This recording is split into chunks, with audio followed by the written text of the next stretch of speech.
start with you. You started your running journey at the age of 59. So tell us how it started and what motivated you to get started. Yeah, thank you. Is it audible? Yes, yes, you are. Yeah. Actually, my job, I was in railways for right the age of 17. Then I became a chartered accountant. I was working different plants. Obviously, this did not allow me to get any time in the morning, either working in plant in Jamshedpur or Nagpur. It was only in 1996 I came to Hyderabad as Vice President Finance in one of the pharmaceutical companies. The office started at 10. Then I was only wondering what I should do in the morning because I'm used to be at a plant at 8:30 or 9. Then I thought what the best way is start walking around the lake in Hyderabad. Till 2007, I was continuing this. It was a chance I met my colleague from South Africa, one Mr. Emil Bouquet, who came from to South Africa to work at Hyderabad. I went to his office cabin in the morning. I just saw him very busy. I asked him, "Hey, fellow, what you are doing?" No, Hariharan, I am updating today's run. I said, "Run? I understand. What is updating in the run?" No, you understand this pace, how much time I ran, how much laps, and all this. I said, I don't understand a lot of jargons. I didn't understand. But one thing I noticed, he has run around more than 100 marathons. I said, Emil, you have done more than 100. This is such a difficult thing to do. No, Harry, anybody can do a marathon. After all, proper training for 4 months. Marathon is here and not in legs. It's more of a mental game. I said, incidentally, there was a marathon coming in Hyderabad in November. It was in June I was talking about. I asked him, "Hey, Emil, can I join this?" He says, "Hariharan, why not start the training from tomorrow? And you should do." I said, "How do you start?" He says, "Simple. You walk for 40 minutes. I told him, "Yes, in that case, 4 minutes walk, 1 minute run. Do it for 8 times. That means 8 minutes you would have run. So similarly, do it for 1 week. Then you will make it 3-2. In 3 minutes walk, 2 minutes. And then after 3 months, you should be able to. It's more of a mental block." I think it looks very interesting to me, and it was so simple. It was so fascinating. So I did participate in the first marathon in November, and I completed the half marathon, and it around less than 2 hours and 40 minutes, and I got a finish medal, and I was highly thrilled. Oh, became an addiction then. When I started in November 2007, the first marathon, I was very happy, thrilled to get my marathon, finish my marathon, and get my medal. I ran my first marathon in a foreign country, which happened to be in South Africa, Cape Town, where I was sent for a training. Then it was Singapore. Then I thought, why not run a marathon in different countries? It was a tempting one. So what became as an interest and a fun became an obsession and became obsessed with running. Then you also understand there are no dearth of crazy people of running around you. Once you know them that they are crazy, then you become a joining the group. And probably this means there was no vacation at home. All vacations are used only for running marathons. Saturday, Sunday, marathon. Most of the times you catch a flight on Friday, you reach the place in one of the place in either it can be Kolkata or it can be Delhi, it can be Cochin. Finish your marathon on Sunday, catch a flight, and then come back again, back to Hyderabad. Only thing, most important thing, you should be attend your office on Monday with a smiling face so that your boss should not know, "Hey, fellow, you're running a marathon and you're sweat and you're not attend your office." So that should very important that on Monday morning, I should be at office at any cost. It was not a challenge for me. It was a challenge for my wife and son to put up with me with this kind of person who is running all the way. And there are times, I think, once I remember, if you ask me challenges, what makes you, one of the days, there was a meeting in the office, which I was to attend on Saturday. The program went on till 6. I told my boss, "Sir, I have booked a morning program, which happens to be marathon in Chennai, which has to start at 5. By the time the matter ended and I got the flight, which was delayed, I reached my sister's home at night 11:30. And 3:30 I had to get up again because my marathon is at 5. So imagine reaching a place at Chennai at 11:30 in the morning and 3:30 you have to get up again for running a marathon. So this is the kind of craziness or madness, whatever you want to call it. And when you talk about Antarctica, I had to take 23 days leave. Around, I had to spend around 10 lakhs probably, which probably my wife does not know how much money I spent so far. Wearing 4 layers of clothes, 2 layers of socks, and 1 extra size shoes. Imagine how heavy you will be. And also traveling in a ship for 10 days. through the most treacherous passage known as Drake Passage. That is the only thing which starts from South Argentina to Antarctica. That's called Ushuaia. That is the name of the place. So that is the kind of challenges. But then once you get addicted to running marathon, you feel these are all small things. Comes naturally, I guess it'll have to be writing because I've always wanted to be a writer ever since I was a very young girl because I've always been a very voracious reader. And when you read something, you want to see whether you can write like that. So obviously, my first inclination was towards writing. You can become a translator only if you know how to write. So obviously, that comes second. And as a translator, unless I'm absolutely passionate about the subject, I don't translate. So I don't have too many translations to my credit, I must say. And as for the lake, it came very late in my life. I was 50 plus when I got into this, but I wouldn't change it for anything in the world. That's an absolute passion. So if you ask me, what is more important, writing or lake, it's a very, very tough call. It's like asking which eye is better, the right or the left. So I can't decide which is my favorite, writing or the lake. Both I can't live without. It's a tough. Want to talk about, your, this whole love for conservation. Does it come from the very unusual childhood you had? Not everyone grows up with a plethora of animals coming home. You even had an elephant for a few hours or a couple of days as a pet, and you had a monkey as a pet. So, why don't you tell everyone about what a different childhood it was, and how did that translate into your love of the environment and eventually the new book that you've written? Certainly, when I was a kid, I did not know that my upbringing or the environment that I lived in was very, very different because I don't think any child ever questions their circumstances at that point. They don't question their parents. They just go with the flow. So that's how it was. So my father was in the IFS, Indian Forest Service, in Kerala Kada, and he would go on tours and come back with a injured animal or a cub or something like that, and we would take care of the newcomer and then give it a name, play with him, and then once he recovers, we would send him off to the Trivandrum Zoo. So our interactions with these birds of passage was very, very brief, but in that time they created a huge impact in all of us. And when my father passed away in 2006, it occurred to me that by then I had already written, I think, two books, and the third was on the way. And I thought I had never ever thanked him for this kind of a very unusual upbringing, because by then, of course, I realized that when my friends, schoolmates, they used to say, I saw you outside your house with a monkey on your shoulder, and I would just shrug it off. But I realized that not many children are going to walk around with monkeys and a parakeets on their shoulders. So I realized that I never thanked my father for this kind of an opportunity that he had given me. So I started writing very short articles for the Deccan Herald newspaper. It came for a year from 2007 to 8.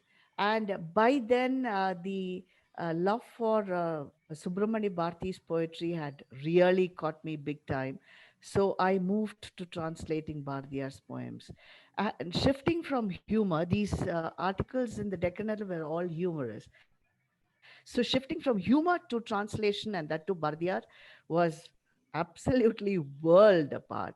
So I stopped the column after a year, and I had been postponing because lots of other book projects and the lake had come in. I've been absolutely obsessed with both. So I said, high time I got around to writing a book, compiling it into a book. So actually, this is a book which came out just fresh from the press, almost just a month old.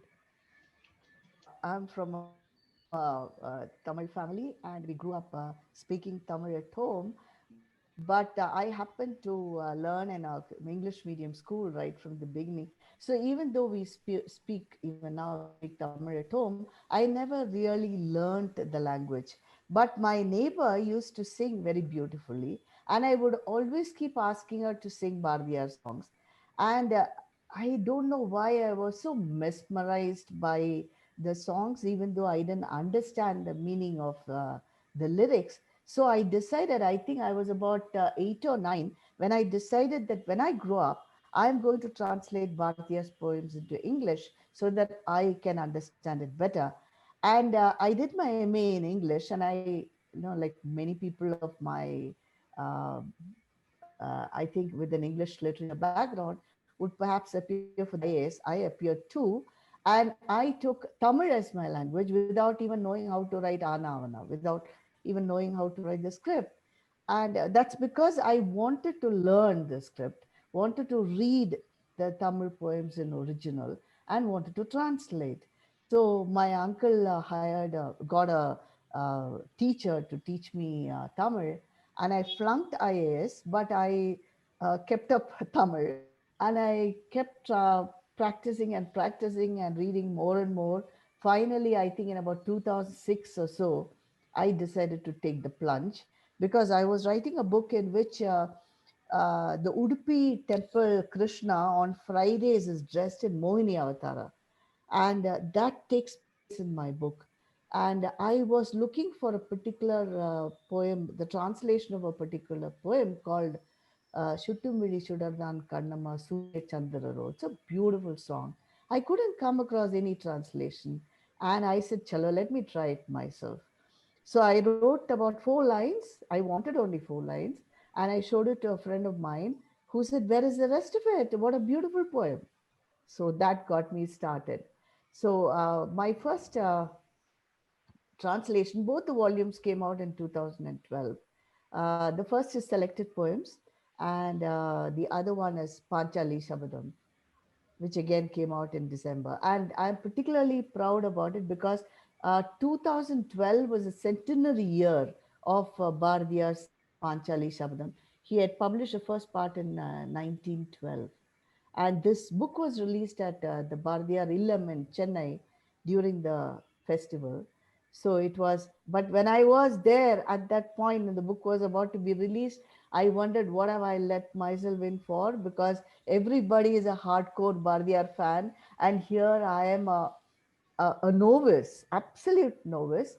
And what are they going to tell about my translation? But the chief guest, he had written reams. Fortunately, he didn't read the whole thing. He had written reams in praise of the book, and I was absolutely flattered.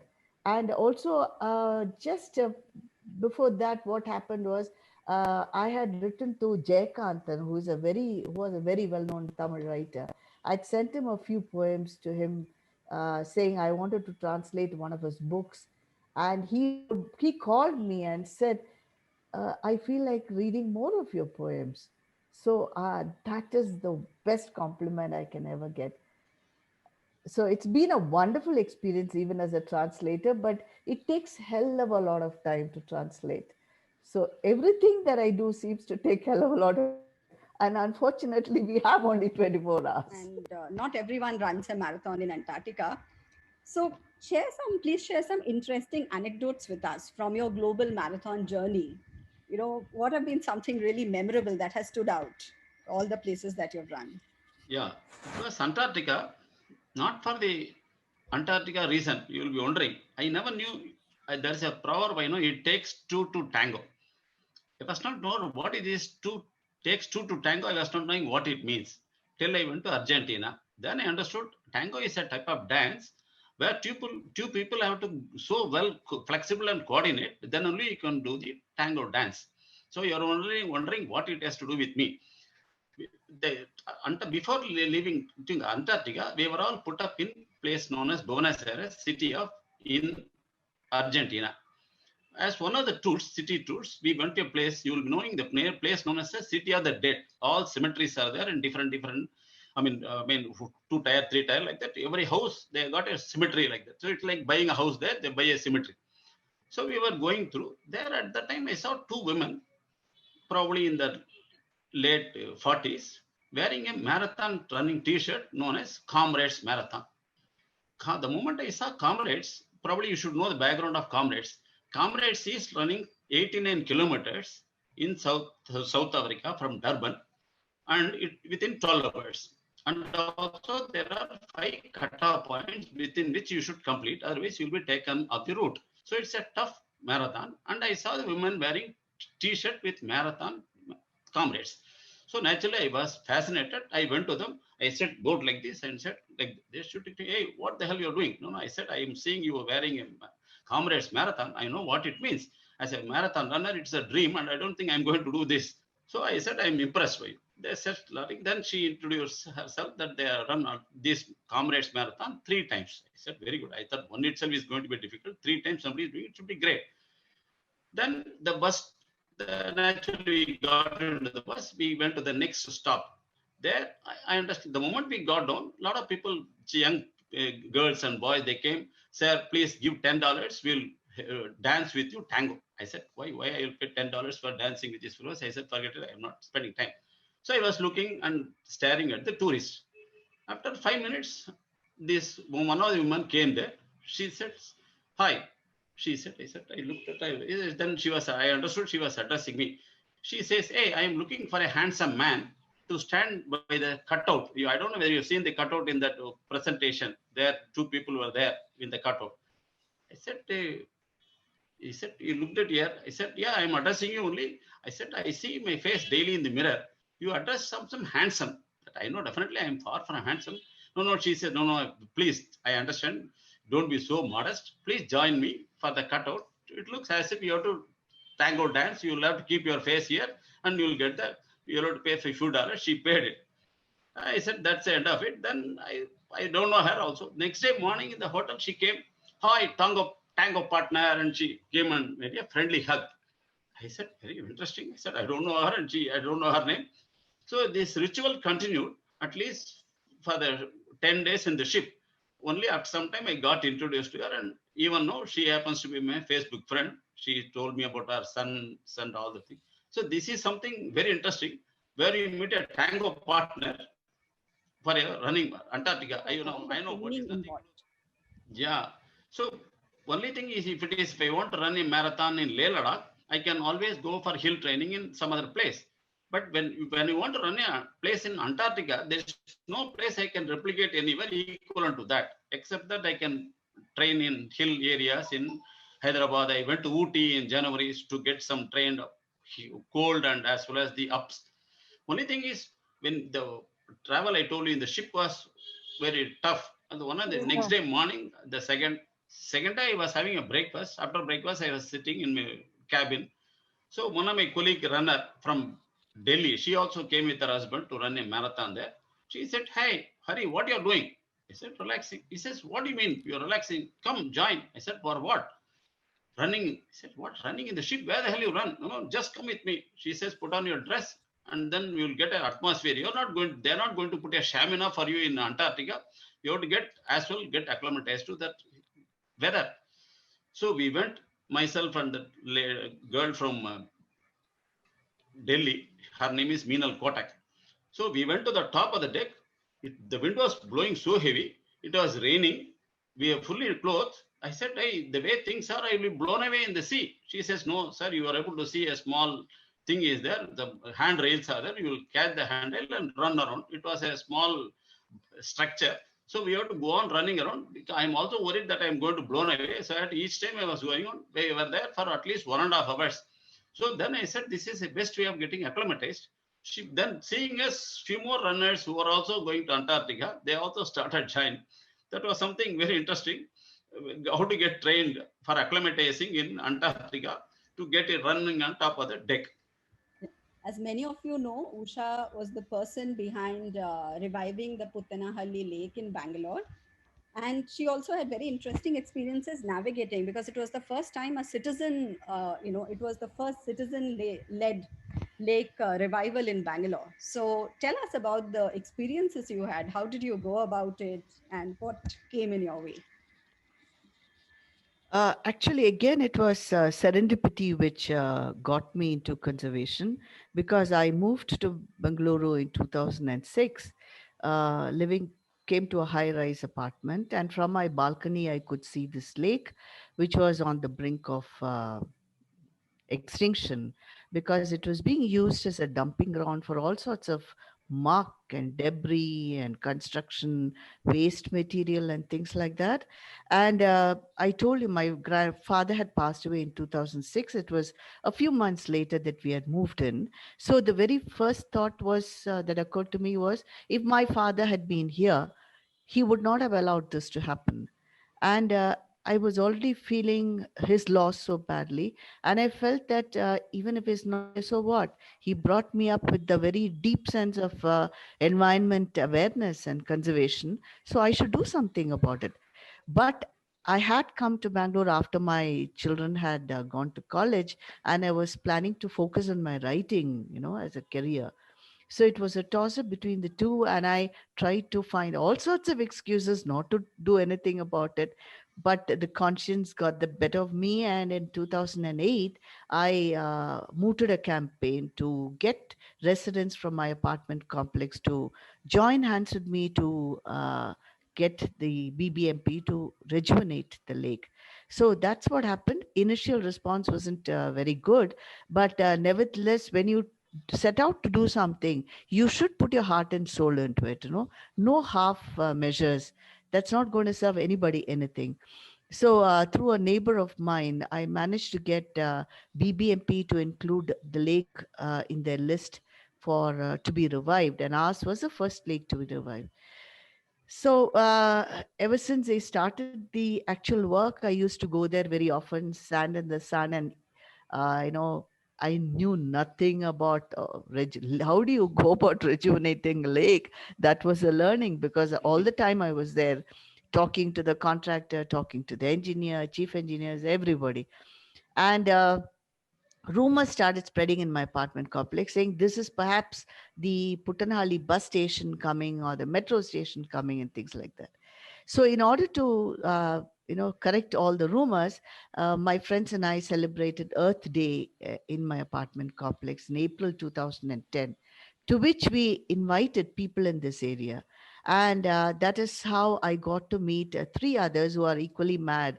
Dr. Hariharan talked about craziness. Yes, I also admit to being crazy. And three others who were equally crazy, they joined up hands with me, and we registered at the Puttanalli Neighborhood Lake Improvement Trust. And the very next month in July 2010, we planted 125 saplings around the periphery of the lake. So by now we have about nearly 450, 475 trees, lots of shrubs, climbers, etc. And the lake, which was absolutely, oh, I forgot to tell you that we also signed an MOU. For a year or so, we were unofficial custodians of the lake. And in May 2011, BBMP invited us to sign an MOU, and we became official custodians of the lake. So at the time of signing, my friend asked, so how many lakes have such citizen custodians? The engineer said, no, you are the first. So that's how we got to know we are the first citizen group in Bengaluru to become official citizen custodians of a lake. And since then, of course, there are quite a few groups. I think now there are about 70, 75 and counting. Even yesterday, I got a call from somebody saying they want to revive a lake in the locality. How do you go about it? The biggest challenge for anybody is to stop finding excuses. Just start doing it, and then you will find that things are not so difficult. And the best thing that happened with our signing an MOU and taking care of the lake is that BBMP has become very open to the idea of citizens groups taking care of the maintenance of the lake once the BBMP has rejuvenated it.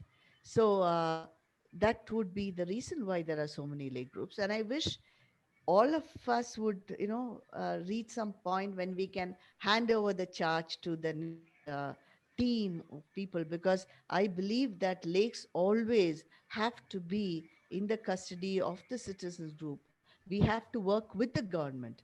You can't work otherwise. The government needs us and we need them. And the lake needs both of us. See, challenges actually they never cease. The biggest challenge is to work with the government, get them to listen to us. The BBMP lakes is much, much more open now, but there are other departments who tend to drag their feet, and you have to be absolutely perseverant, keep bugging people. In fact, quite often I'm asked this question: how do you get the government to work? Very simple: keep bugging them and bugging them till they do it. And my friend who is joined in today, she says many of them would have blocked me from their mobile phones because I really keep bugging people to do this and do that. It's their work; they have to do it. But on the other hand, if they do their work, absolutely, we are the first to give them credit. For instance, we had the problem of sewage coming into the lake for the past 2 years. Uh, sorry, for about 3 years or so, and it took 2 years of constant pestering to finally get them to replace the underground drain with a big pipeline. And if you had asked me about a few 10, 12 years later, I would have never thought I'll be looking into stormwater drains to see if sewage is flowing in. But now that's what I do. That's what all my friends do, our gardeners do. We check the drain all the time to see if sewage is coming in, because that's a surefire way of killing the lake. And our challenge is to ensure that it doesn't come in. So that is definitely the biggest challenge. And I am happy to say that in July 2020, finally our lake became sewage free, and I'm keeping my fingers crossed it stays this way. Otherwise, we will have to tackle it once again. And for the past 6 months, this Corona, I thought this is ideal way to get into a fitness program run from Bangalore. I also registered myself. It involves 3 days of workout and 3 days of running, what they call nicely called cardio. I never knew cardio. I know I used to run. I never knew it is called cardio. Okay, so 3 days of this workout includes some caterpillar walk, frog walk. My wife says, "What the hell you are doing at this age of 71?" I said, "What to do?" I said, "I joined a program. I have to do what they have to do. This is I have to know they know better." So this is my thing. And every Sunday, obviously, I run 21 kilometers. So that is one maximum. It's like running is a marathon. It's like meditation to me. So one day rest is on Monday. So I'm a vegetarian. Of course, I've been told that I should take eggs because it is called for protein and etc. and white only. And I also take some almonds. So other than that, I don't have any this vitamin supplement, etc. So I feel keep it simple. You can do that. That's what I feel. So how do you train your mind? You started us by saying that running is not in your legs, it's in your mind. So how do you keep yourself mentally focused? That's what I said. And I said running is like meditation. Hmm. So when you how many people you get 6 hours when I run a full marathon, it is takes around 5.5 to 6 hours. It is like meditation. How much do you get 6 hours to yourself? I get 6 hours to me. So whether it is thinking about my thesis or about my problems or studying for research methodology or my office problem, this is the most ideal time is this is on my I go on my zone. That's what I call it. Question we were keen on asking you is that we are seeing a lot of older runners, many people who are getting into running at a later age.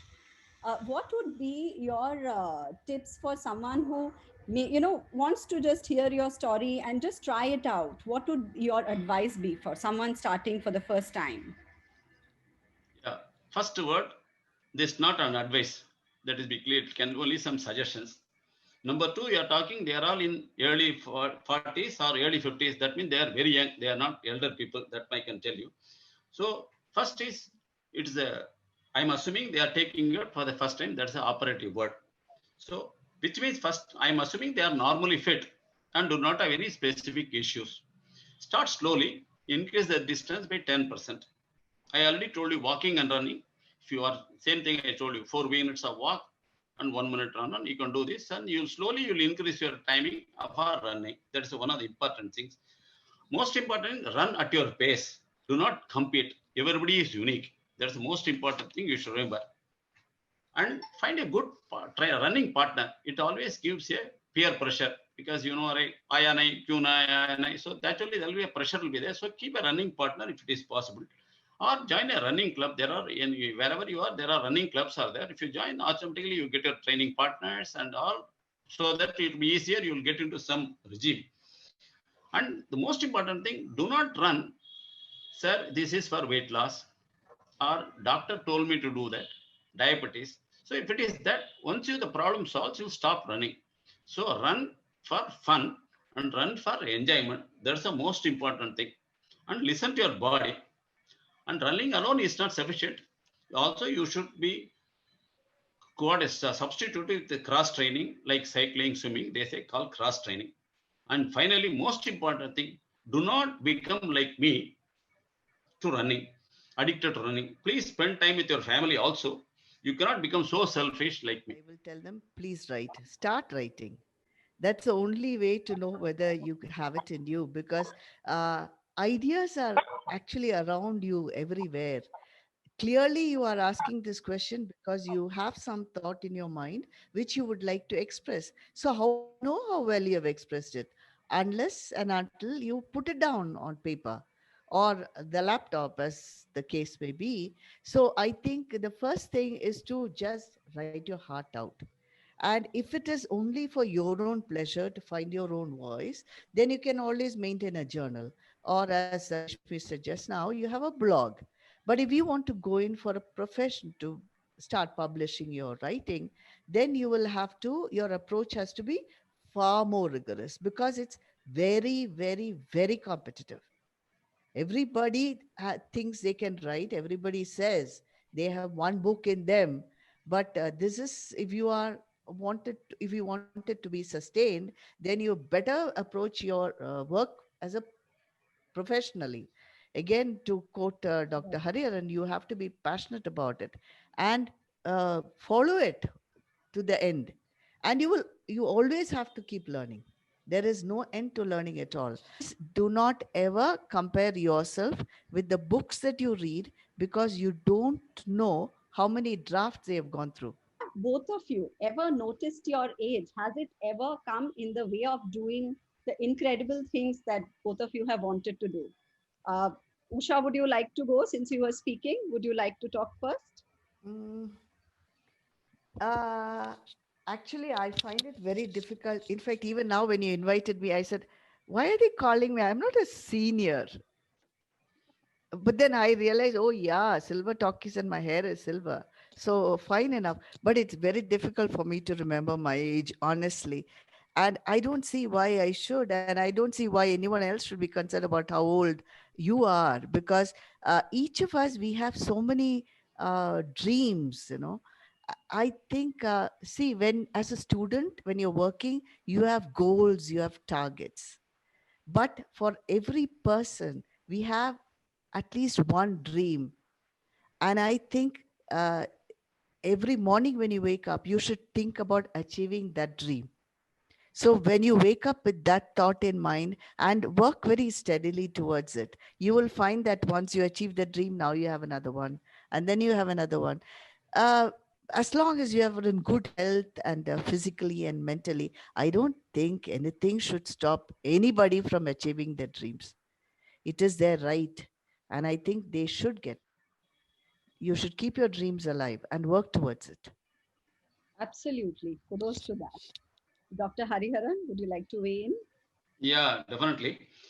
Age is not a problem for me, but age is a problem for others, that I can see. When I was 60, I wanted to join a Shamak Davar winter funk dancing class. So I went and approached my boss. Boss, for 1 month, I have to leave the office at sharp at 5 o'clock, because that is 3 days a program. I will be there. He says he was in late 30s. He says, sir, why do you want to join dance class? You will break your back and you may not come to office. I said, no.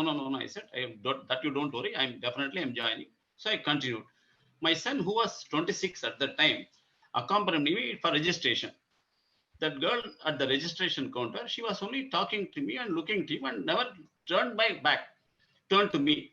I was getting impatient. Then my son explained to her, hey, it is my father who wants to join the class. I came here to accompany him. So it is him who wants to join the Shamak Dabar, the dance.